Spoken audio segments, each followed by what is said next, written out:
హరీష్ రావు ఒక్కడే చాలు కాంగ్రెస్ పార్టీ నాయకులు ముఖ్యమంత్రి రేవంత్ రెడ్డి గారు అడిగే ప్రశ్నలకు సమాధానానికి మా హరీష్ అన్న ఒక్కడే చాలన్నటువంటి ప్రచారం కూడా సోషల్ మీడియాలో నడుస్తుంది. అదే వాస్తవం. హరీష్ రావు ఆయన కుటుంబ సభ్యులు నలుగురు ఉంటేనే చాలా అంటున్నారు. మరి ఎందుకు ఇంతమంది అసెంబ్లీ ఎందుకు 119 అక్కర్లేదు, పోయి ఇప్పుడు రేపు కొత్తగా పార్లమెంట్ లో ఒకటి పెట్టాలి, లేదంటే మా కుటుంబమే మొత్తం చేస్తుంది మాకే ఇవ్వని చెప్పి మళ్ళీ నేను నయా నిజామని చెప్పాలి ఆయన, అంత తప్ప ఏం లేదు. కాబట్టి ఆ విధంగా హరీష్ రావు ఏందండి, హరీష్ రావు లాంటి వాళ్ళు చాలా మంది ఉన్నారు కాంగ్రెస్ లో. హరీష్ రావుకు ఆయన చేయబట్టి ఆయన ఎన్నిక కాకతలనే మినిస్టర్ ఇప్పించారు తెలంగాణ పుణ్యాన. హరీష్ రావు ఏం గొప్ప ఏముంది ఆయన హరీష్ రావు దగ్గర? చాలా తప్పు. ఆయనకు ఆయన కుటుంబానికి గొప్ప కావచ్చు. కాంగ్రెస్ లో హేమామిలు హరీష్ రావు అంటే వాళ్ళు 100 మంది ఉన్నారు, 100 మందిని ప్రొడ్యూస్ చేసింది. ఈరోజు గాంధీ భవన్లో 10ల సంఖ్యలో హరీష్ రావుకి ఈక్వల్గా ఉన్న వాళ్ళు ఉన్నారు సీనియర్ లీడర్స్. కానీ కాంగ్రెస్ ఏంటంటే ఒక పద్ధతి ప్రకారం పోతుంది. ఉట్టిని అల్లడి చేసి రెచ్చగొట్టి ఆ విధంగా చేయదు కదా. ఇక్కడ రెచ్చగొడితే కాశ్మీర్లో కూడా వేరే తిరిగి అవుతుంది, వేరే స్టేట్లో వేరే తిరిగి అవుతుంది. అది ఒక పద్ధతి ప్రకారం పోవాలి, అందరి ప్రజలను కలుపుకొని పోవాలి అనేది ఒక నేషనల్ పార్టీకి ఉంటుంది, కాంగ్రెస్కి ఉంటుంది. కానీ రీజనల్ పార్టీకి ఏముంటుంది, ఆ రోజు పబ్బం గడుపుకోవాలి, ఆ రోజు ఓటు రావాలి, ఆ రోజు నన్ను ప్రజలు చూడాలి, పేపర్లు రాయాలి అని అనుకుంటారు. కాబట్టి ఇదంతా తప్పు. ఏదైతే ఉన్నదో అది కాంగ్రెస్ అనేది ముందు ముందు మనం చూస్తాం. రేపు నేషన్ వైడ్ కూడా మొత్తం కాంగ్రెస్ వైపు ప్రజలు చూస్తూ ఉన్నారు. రేపు రాహుల్ గాంధీ గారు ప్రైమ్ మినిస్టర్ అయ్యేదానికి మొత్తం ప్రజలు ఎదురు చూస్తారని చెప్పి అందరూ అంటా ఉన్నారు. ప్రజలు కూడా ఆ వైపు కూడా చూస్తూ ఉన్నారు. కానీ బీజేపీకి సంబంధించి నాయకులు ఇవాళ రాష్ట్ర అధ్యక్షులు కిషన్ రెడ్డి గారు కావచ్చు, బండి సంజయ్ గారు కావచ్చు, దేశవ్యాప్తంగా 30 సీట్లు వచ్చేది కూడా కష్టమే కాంగ్రెస్ కంటూ పార్లమెంట్ ఎన్నికల వేళ వాళ్ళు కామెంట్ చేస్తారు. ఈ దేశానికి రెండే నేషనల్ పార్టీలు అండి, కాంగ్రెస్, ఇంకో పార్టీ బీజేపీ. ప్రజలు ఈ రెండింటినే అనుకుంటారు. వాళ్ళు ఒక ప్రాతిపదిక పోతున్నారు. కాంగ్రెస్ ప్రాతిపదిక ఏంది, అందరూ ప్రజలు ఒకటే, అన్ని రాష్ట్రాలు ఒకటే, అన్ని వర్గాలు ఒకటే, అన్ని మతాలు ఒకటే అనేది కాంగ్రెస్. వాళ్ళది వాళ్ళ ఒక ఎజెండా. సో వాళ్ళ ఎజెండా అనుకుంటున్నారు. మేము మెజారిటీ ఆఫ్ పీపుల్ ఈ మతం వాళ్ళు ఉన్నారు కాబట్టి మాకేస్తారు అనుకుంటారు. ఆ విధంగా జరగదు కదా. కాంగ్రెస్ అనేది ఏ కార్యక్రమాలు చేసిందో ప్రజలందరికీ తెలుసు. కాబట్టి ఆ విధంగా రెచ్చగొట్టినా వాళ్ళది 10 ఏళ్ళు అయిపోయింది, వాళ్ళు పోతారు. ఇప్పుడు కాంగ్రెస్ వస్తుంది. కానీ ముచ్చటగా 3వసారి మేమే ప్రధాని అయితే ఇలా అయోధ్య రామ మందిరం కావచ్చు, అనేక అభివృద్ధి కార్యక్రమాలు చేస్తాం ఈ 10 ఏళ్లలో. సో ఖచ్చితంగా మా ప్రధాని 3వసారి ముచ్చటగా అవుతారు అనేది వాళ్ళ ధీమా. బీఆర్ఎస్ పార్టీ కూడా అదే విధంగా అనుకున్నది, రాలేదు కదా.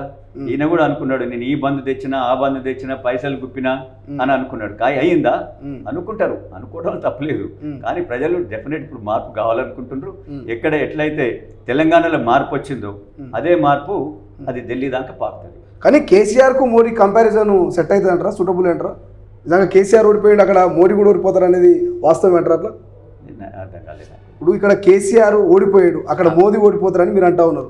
సో సూటబుల్ అంటారా కేసీఆర్కు మోడీ ఇద్దరికి మ్యాచ్ అయితే? వాళ్ళిద్దరు కూడా ఒకే తీరుగా పోతా ఉన్నారు. కొద్దిగా ప్రజలను ఒక రెచ్చగొట్టే విధంగా ఆ విధంగా పోతా ఉన్నారు. ఒక మత ప్రాతిపదిక. కేసీఆర్ కూడా అంతే కదా, నేను పెద్ద ఎత్తున గుడి కట్టిస్తా అంటాడు. ఎవరైతే గుడి కట్టించి ఆ రోజు ఉన్న వాళ్ళను విస్మరిస్తాడు మళ్ళీ ఎమ్మటే, ఆయనకి ఇష్టం లేకుంటే. అది కాదు కదా, గుడి కావాలి, బడి కావాలి, అన్నీ కావాలి. ఒకటే ప్రాతిపదిక ఉన్నప్పుడు డెఫినెట్ ప్రజలు కొద్దిగా దూరం అవుతారు. అందరినీ కలుపుకొని పోయినప్పుడు ప్రజలు ఓకే అంటారు. అందరు కలిసి ఉండాలి. ఇప్పుడు ఈ దేశంలో అన్ని మతాలు, అన్ని కులాలు ఎంతో తిరుగున్నది. ఇది ప్రపంచంలో ఒక డిఫరెంట్ ఇండియా అంటే ప్రపంచం. ఇది 140 కోట్ల ప్రజలు ఇక్కడ ఉన్నారు. 140 కోట్ల ప్రజలలో ఎంతో వ్యత్యాసాలు ఉంటాయి. ఆ వ్యత్యాసాలను కలుపుకోయే పార్టీ కావాలి. అలాంటి పార్టీ ఇది కాంగ్రెస్ పార్టీ.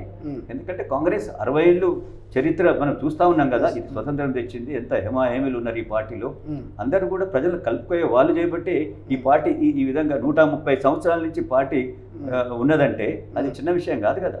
130 సంవత్సరాల నుంచి కూడా ప్రజలు దీన్ని కోరుతా ఉన్నారంటే దీనికి ఒక హిస్టారికల్, దీని యొక్క ఉన్న మంచి లక్షణాలు అనేది ఉండబట్టే ఇది ముందుకు పోతా ఉన్నది. ఇప్పుడు చంద్రశేఖర్ రెడ్డి గారు ఇవాళకి నాకు తెలిసి 74 రోజులు అవుతుంది మీరు అధికారంలోకి వచ్చి కాంగ్రెస్ పార్టీ.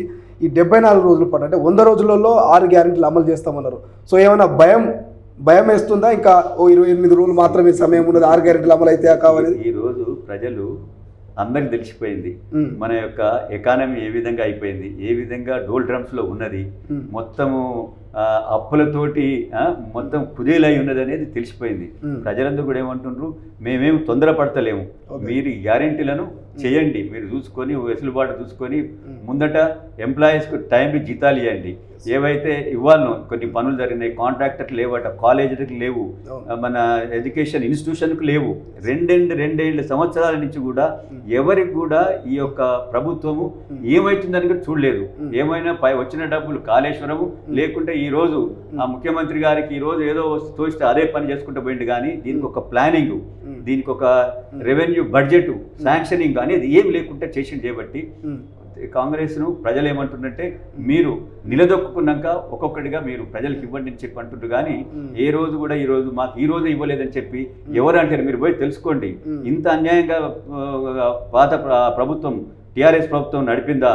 మొత్తం డబ్బులు లేకుండా మొత్తం ఇప్పుడు చూస్తున్నాం కదా, పవర్కు 40,000 కోట్ల అప్పులు ఉన్నాయంట. ఇలాంటివి ఉన్నప్పుడు ప్రజలకు ఇప్పుడే తెలుస్తున్నది. కానీ అసంతృప్తిగా ఉన్నారు అంటున్నారు బీఆర్ఎస్ పార్టీ నాయకులు. ప్రజలు అసంతృప్తిగా ఉన్నారు, 6 నెలల్లో ప్రజలే బుద్ధి చెప్తారు అంటున్నారు. మరి బీఆర్ఎస్ పార్టీ నాయకులు అసంతృప్తిగా ఉన్నారు. ప్రభుత్వం పోయింది కదా, అయ్యో మేము ల్యాండ్ మాఫియా చేయమైతుంది, ఎక్కడ మా శాండ్ మాఫియా ఎటుబాయే, మైనింగ్ మాఫియా ఎటుబాయే, మేమందరం బయటకు వస్తామేమో, మా పరిస్థితి ఏందని వాళ్ళు బాధపడుతున్నారు. అదైతే నిజం, దాంట్లో ఎలాంటి అనుమానం లేదు. సో ప్రజలు హ్యాపీగా ఉన్నారు. అయితే 100% వాళ్ళు కాంగ్రెస్కు నిలదొక్కుకోవాలని చెప్పి వాళ్ళు కోరుకుంటున్నారు. కాంగ్రెస్ తొందరపడొద్దు, మీరు తొందరపడి ఏదో పప్పులో కాలేయకరి, మీరు ఫస్ట్ ఉద్యోగులకు ఏదో జీతాలు ఇచ్చేది ఇవ్వండి, మిగతా ఏవైతున్నాయో కార్యక్రమాలు రోజువారీ చేసే కార్యక్రమాలు చేయండి, తర్వాత మాకు ఇచ్చిన గ్యారెంటీలు చేయండి. మొదటగా చేస్తూ ఉంది కదా, కొన్ని గ్యారెంటీలు చేసింది, మీరు నిలదొక్కుని చేయమని అంటున్నారు. చేయలేదని చెప్పి మీరు ఏదో హడావుడి చేసి మీరు బీఆర్ఎస్ మాటలు నమ్మకండి అని చెప్పి అంటున్నారు. బీఆర్ఎస్ వాళ్ళు ఏదో చెప్తా ఉంటారు. బీఆర్ఎస్ వాళ్ళు ఈసారి వచ్చి ఉంటే అసలు మన తెలంగాణలో జీతాలు కాదు, ఎంప్లాయీస్ అందరూ రోడ్డు మీదకి వచ్చి ఉండేటోళ్ళు, ఎవరు ఆఫీసులో ఎవరు కూర్చుకుపోయేటోళ్ళు, ఆ విధంగా పరిస్థితులు. ఇప్పుడు 6 నెలల్లో ప్రభుత్వం కూలిపోతుంది అంటూ బీజేపీ నాయకులు, కొంతమంది బీఆర్ఎస్ నాయకులు కామెంట్ చేస్తారు. సో నిజంగా 6 నెలల ప్రభుత్వం కూలిపోతుందా, లేక ఇంకో 10 ఏళ్ల పాటు కలకల్లాడుతుంది? ఇప్పుడు బీఆర్ఎస్ పార్టీ ఏమంటుంది, మాకు బీజేపీ తోటి దోస్తాను కావాలంటుంది. బీజేపీ వాళ్ళు ఏమంటుండ్రు, మేము బీజేపీ వాళ్ళు మా దగ్గర కలిస్తే చెప్పు తీసుకొని కొట్టండి ఎవరైనా మాట అంటే అంటుండ్రి. అంటే ఏ విధంగా అసహించుకుంటుండ్రో ఆ పార్టీని చూడండి.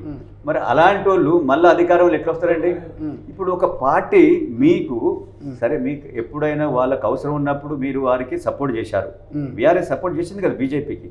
అలాంటి బీజేపీ పార్టీ మేము మీతోటి పొత్తు పెట్టుకుంటామని ఎవరైనా మా పార్టీలు అంటే మమ్మల్ని చెప్పులు తీసుకొని కొట్టమని చెప్పి అంటా ఉన్నారు. మనం నిన్న చూసాం కదా. కాబట్టి ఆ పార్టీ ఇప్పుడు దిక్కు చేసిన పరిస్థితుల్లో ఉంది. వాళ్ళు అంతకుముందు అనుకున్నారు మేము మొత్తం ఇదే విధంగా ఉంటుంది, మేము మహారాష్ట్రలో డబ్బులు పెట్టి అక్కడ కూడా కొందరు ఎంపీలు వస్తారు, ఇక్కడ డబ్బులు పెడితే వస్తారు అనుకున్నారు. డబ్బులు తీసుకున్నారు కానీ ప్రజలు ఓట్లేదు.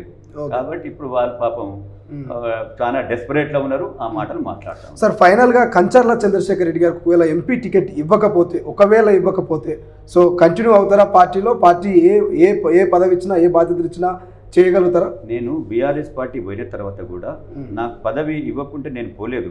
2018లో నాకు ఇవ్వలేదు, అయినా నేను పార్టీ కోసం పనిచేశా. 2023లో కూడా నేను పనిచేశా.